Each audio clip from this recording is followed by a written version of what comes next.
নমস্কার, নিউজ 18 বাংলার ডিজিটাল পেজে আপনাদেরকে স্বাগত। আপনাদের সঙ্গে আমি রয়েছি আবির। গত কয়েকদিন ধরে, বিশেষ করে গত এক সপ্তাহ জুড়ে আপনারা জানেন কলকাতা শহরের ব্লু লাইনে মেট্রোর সমস্যা নিয়ে যাত্রীদের ভুরি ভুরি অভিযোগ। বিশেষ করে যারা এখনো দমদম থেকে কবি সুভাষের মধ্যে যাত্রা করছেন, যারা বিভিন্ন প্ল্যাটফর্মগুলিতে ট্রেনের জন্য অপেক্ষা করছেন, তারাই বুঝতে পারছেন যে ব্লু লাইনে মেট্রোতে যাতায়াত করা কতটা মানে কষ্টকর হয়ে দাঁড়িয়েছে, একদম দমবন্ধকর পরিস্থিতি দাঁড়িয়েছে। এবং এই সমস্যা থেকে কবে তাদের রেহাই মিলবে তা নিয়ে নানা প্রশ্ন চারিদিকে ঘুরে বেড়াচ্ছে, নানা চর্চা চলছে। এরই মধ্যে আজকে কলকাতা মেট্রো জেনারেল ম্যানেজার যিনি ছিলেন পি উদয় কুমার রেড্ডি, তিনি অবসর গ্রহণ করলেন। পূর্ব রেলের যিনি জেনারেল ম্যানেজার রয়েছেন মিলিন্দ দেউস্কর, তাকে দায়িত্ব দেওয়া হয়েছে আপাতত কলকাতা মেট্রো দেখার জন্য। কিন্তু কলকাতা মেট্রোর ব্লু লাইনের সমস্যা মেটানোর ক্ষেত্রে বেশ কতগুলি কারণ কাজ করছে, যার জেরে এই দুর্ভোগ পরিস্থিতি চলতে থাকছে এবং আদেও খুব তাড়াতাড়ি এই পরিস্থিতির সমাধান হবে এমনটা মনে করতে পারছেন না কেউই। প্রথম আপনাদেরকে বলে রাখি, রেকের সমস্যা। এই মুহূর্তে ব্লু লাইনের জন্য 37টা রেক রয়েছে, তার মধ্যে 18টি রেককে প্রত্যেক দিন ব্যবহার করা হচ্ছে, যে 18টি রেককে দিয়ে 284টা সার্ভিস দেওয়া হচ্ছে। এর মধ্যে একাধিক রেকের মধ্যে প্রচন্ড ভিড়ের কারণে যে ডোর প্যানেল, সেই ডোর প্যানেল ক্ষতিগ্রস্ত হচ্ছে। আপনারা জানেন যে কলকাতা মেট্রোর স্বয়ংক্রিয় দরজা, অর্থাৎ খোলা বন্ধ মোটরম্যানের ইঙ্গিতেই হয়, মেকানিক্যালি হয়। এই দরজার মাঝে যে রাবারের প্যানেল থাকে, সেই রাবারের প্যানেল এই ভিড়ের কারণে ক্ষতিগ্রস্ত হয়েছে এবং যে ডোর প্যানেল, সেখানেও কোনো না কোনো জিনিস আটকে সমস্যা তৈরি হয়। এবং গতকালকেই আমরা দেখেছিলাম যে শোভাবাজার মেট্রো স্টেশনে প্রায় 25 মিনিট একটি মেট্রোর রেক আটকে ছিল। তার কারণ হচ্ছে ডোর প্যানেল খারাপ হয়ে যায়, তাকে কিছুতেই বন্ধ করতে পারা যাচ্ছিল না এবং তার জেরে চূড়ান্ত দুর্ভোগের অবস্থা বা পরিস্থিতির সম্মুখীন হতে হয় যাত্রীদেরকে। দ্বিতীয় বিষয়টা হচ্ছে যে অপারেটিং এর লোকজনের সংখ্যা ভীষণ কম। যদি আপনাদেরকে উদাহরণ দিই, এসপ্ল্যানেড মেট্রো স্টেশন গ্রিন লাইনের ক্ষেত্রে, সেখানে একটা শিফটে কাজ করার জন্য যেখানে অন্তত 10 থেকে 12 জন লোকের প্রয়োজন, সেখানে মাত্র কাজ করছেন হচ্ছে 4 জন।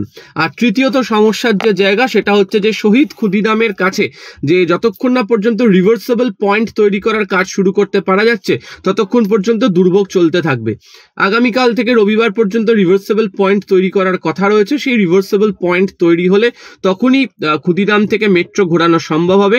না হলে প্রত্যেক দিন ক্ষুদিরামে যাত্রী নামিয়ে মেট্রো যেভাবে কবি সুভাষের দিকে যাচ্ছে, সেখান থেকে ঘোরাতে গিয়ে যে সমস্যা তৈরি হচ্ছে, আবার একই রকম ভাবে না জানিয়ে টালিগঞ্জ থেকে যেভাবে মেট্রো রেক ঘুরে যাচ্ছে, সেখান থেকে যাত্রীদের যেভাবে সমস্যা তৈরি হচ্ছে, তার প্রভাব যথেষ্ট সুদূর প্রসারী প্রভাব এবং এতে সমস্যা অনেকটা বৃদ্ধি পাচ্ছে।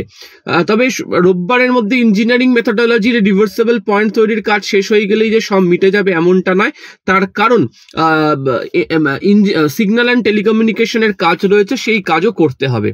এর পরের সমস্যা, প্রায় 15টি কুলিং টাওয়ার বা স্টেশন বা জায়গা রয়েছে হচ্ছে কলকাতা মেট্রোর ব্লু লাইন, অর্থাৎ পুরনো লাইনে। তার সবকটাই প্রায় পুরনো হয়ে গেছে এবং পরিস্থিতি এমন হয়ে গেছে যে বাইরে থেকে হাওয়া সুড়ঙ্গতে নিয়ে আসাটাই কার্যত সমস্যার সম্মুখীন। এবং খুব শীঘ্রই চেষ্টা করা হচ্ছে এটিকে ঠিক করার জন্য, এবং তার জন্য টেন্ডারও ডাকা হয়েছে। আর থাকছে হচ্ছে কোথাও এসকেলেটর খারাপ, কোথাও স্মার্ট গেট খারাপ, কোথাও দীর্ঘ সময় ধরে লাইন এটিভিএম যথাযথ কাজ করছে না। এছাড়া যে টিকিট কাউন্টারগুলো রয়েছে, সেখানে অত্যন্ত কম ব্যক্তিকে বসিয়ে রেখে কাজ করা হচ্ছে। এই যে যাবতীয় এর যে যাবতীয় পরিস্থিতি, তার জেরেই দুর্ভোগ বৃদ্ধি পেতে শুরু করেছে কলকাতা মেট্রোতে। তবে মেট্রো রেলের বক্তব্য হচ্ছে আর 1 মাসের মধ্যে তারা পরিস্থিতি স্বাভাবিক করে তুলতে পারবেন। এবং তাদের বক্তব্য যে এই মুহূর্তে যেহেতু কলকাতা মেট্রোতে পুজোর আগের এই সময়টাতে প্রচুর রাশ হয়, প্রচুর লোকজন যাত্রা করে, পুজোর দিনগুলোতে প্রচুর মানুষ যাত্রা করেন, তার মধ্যে তারা এই সমস্যাটাকে মিটিয়ে ফেলতে পারবেন।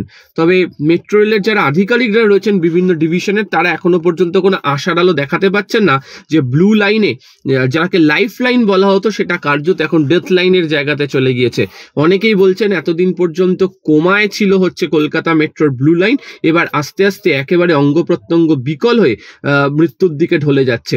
তবে মেট্রো তরফ থেকে চেষ্টা করা হচ্ছে বাঁচিয়ে তোলার। তবে কত তাড়াতাড়ি কোন ওষুধ এটি সারবে, সেই উত্তর অজানা কলকাতা মেট্রোর কাছেও। আরো খবরের জন্য নজর রাখুন নিউজ 18 বাংলা ডিজিটাল পেজ। আপাতত ধন্যবাদ।